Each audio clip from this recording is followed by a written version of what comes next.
So ngayon mga kamayantek, ituturo ko sa inyo kung paano patagalin malobat yung battery ng phone natin in just 3 days. So kahit na mabilis yan malobat, kaya natin yan patagalin sa pamamagitan lamang sa paggalaw ng mga settings dito sa built-in natin sa cellphone. So make sure lang na panoorin yung video ng matapos para malaman nyo kung ano yung mga settings na yon at kung paano gamitin at i-activate. So kung maalala nyo dati nag-vlog ako nito at talagang effective at inabot siya ng 2.3 million views. So ngayon gagamitin pa rin natin yun na tricks at dadagdagan pa natin ng ibang settings na gagalawin para mas tumagal malobat yung battery ng phone natin. Kasi nga kalimitan talaga na problema ng mga may cellphone is mabilis malobat. Kahit nasabihin na natin na meron niyang 6,000 mAh, 7,000 mAh o lalong-lalo na yung may mga 5,000 mAh lang. So una natin gagawin is kailangan muna natin i-activate yung developer option sa ating cellphone in case man na hindi pa na-activate. Ngayon para ma-check mo kung activated na yung developer option mo, ang gagawin mo lang is pumunta ka lang sa may settings, click mo lang tong settings dito, then sa taas may makikita ka dyang search bar or search button. So ang gagawin mo lang, i-click mo lang tong search bar sa may taas,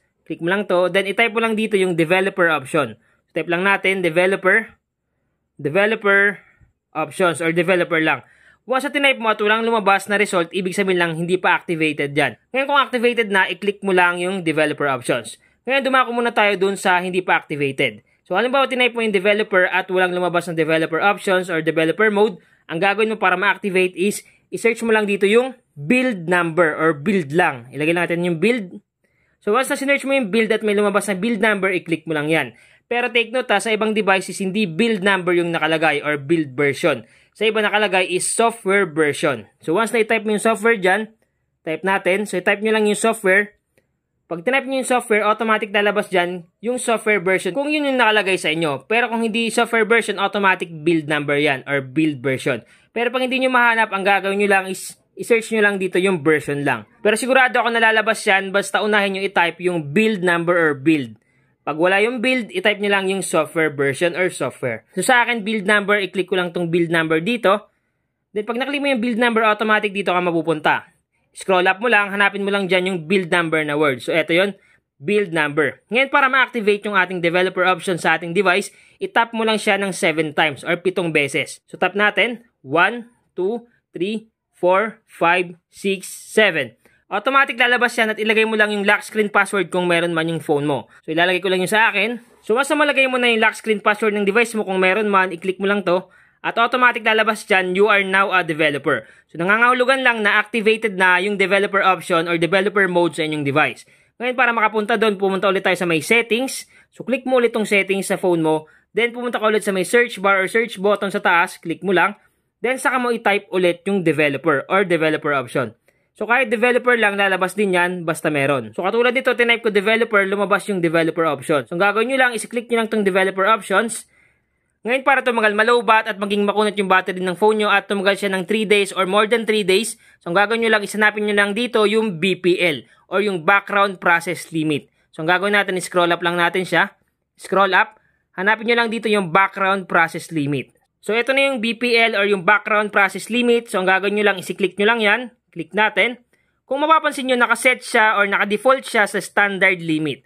Ngayon para tumagal malobat yung battery ng phone natin at talagang maging legit at effective na tatagal talaga siya at pera biro is tumatagal talaga yung battery nito once na pinili nyo dito yung no background processes. So ito yon, no background processes. So ano nga ba yung mangyayari pag pinili natin yung no background processes? So yung mangyayari once na naka-turn on or pinili mo yung no background processes is once na nag-screen off ka, automatic yung mga running app sa background is talagang hindi gagana. At makakatulong yon para tumagal malobat yung battery natin. Ibig sabihin lang, pag ginagamit mo lang yung phone mo at naka-screen on, saka lang gagana yung mga application at magra-run sila. Pero pag in-screen off mo yung phone mo, automatic mag-stop. So ganun kabangis at kalupit itong background process limit pag pinili mo yung no background processes.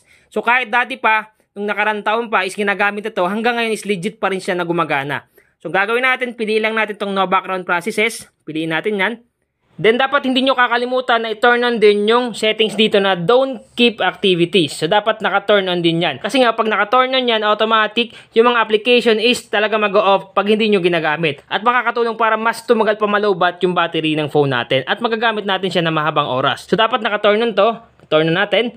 So ngayon pag naka-turn on na yung don't keep activities at background process limit, nakalagay na sa no background processes, may isa pa tayong settings na dapat galawin. So ano nga ba yun? So pumunta tayo sa may settings. So halimbawa dito ka na sa settings, sunod natin gagawin para mas tumagal pa malobat yung battery ng cellphone mo. hanapin mo lang dito sa pinakababa yung Google. So once na makita mo yung Google, so ito yon, i-click mo lang. Then pag click mo yung Google, mag-loading yan. At i-click mo lang dito yung tatlong dot sa may bandang taas sa kanan. Click mo lang yan. Then makikita mo dyan yung usage and diagnostics. So ang gagawin mo lang, i-click mo lang tong usage and diagnostics. Then dapat i-turn up mo to. So i-turn up mo lang yan. Pag tinurn up mo yan, makakatulong pa yan para mas tumagal malobat yung battery ng phone mo. So ngayon, i-challenge ko kayo mga ka-Mindtech, subukan nyo yung sinabi ko kanina sa My Developer Options at i-off nyo dito yung Usage and Diagnostics. So subukan nyo gawin to at i-observe nyo, i-compare nyo kung talaga may improvement ka ba, kung tatagal nga ba malobat yung phone nyo. Kung meron man, mag-comment kayo sa baba ng video na to. At once na hindi gumana sa inyo, i-comment nyo pa rin sa baba para matulungan ko kayo. So paalala pala mga ka-Mindtech, once na naka-on yung developer option nyo, is hindi mag-open yung ibang application, katulad ng GCash. Pag click ko yung GCash dito, hindi siya mag-open kasi nga, naka-on yung developer option. Walang problema yan mga ka-Mindtech, ang gagawin nyo lang is i-off nyo lang muna yung developer option. Katulad nito, hindi mo talaga magagamit yung GCash kasi nga naka-on yung developer option. Para magamit mo yung GCash or other apps na hindi nag-open pag naka-on yung developer option, ang gagawin mo lang is i-turn up mo lang yung developer option dun sa settings. Type mo lang dito yung developer. Once na type mo yung developer at lumabas yung developer options, click mo lang, then i-turn up mo lang dito. So once i-turn up mo, automatic gagana na yung GCash shop mo or iba pang application. So sa mga natulungan ng video na to, paki-like at paki-share naman ng video natin sa mga kamag-anak nyo, tropa, kaibigan at kahit ano mo pa yan. I-share mo din sa kanila para malaman din nila kung paano patagalan malobat yung battery ng cellphone nila. So sa mga hindi pa naka-follow sa aking bagong Facebook page, paki-follow naman yung aking Facebook page na Mindtech. So paki-follow na lang para lagi kang updated sa mga bagong nating update, sa mga videos, sa mga posts sa YouTube and sa ating Facebook page. Sana nakatulong tong vlog ko ngayon. Once again, Mindtech PH, thank you and God bless all.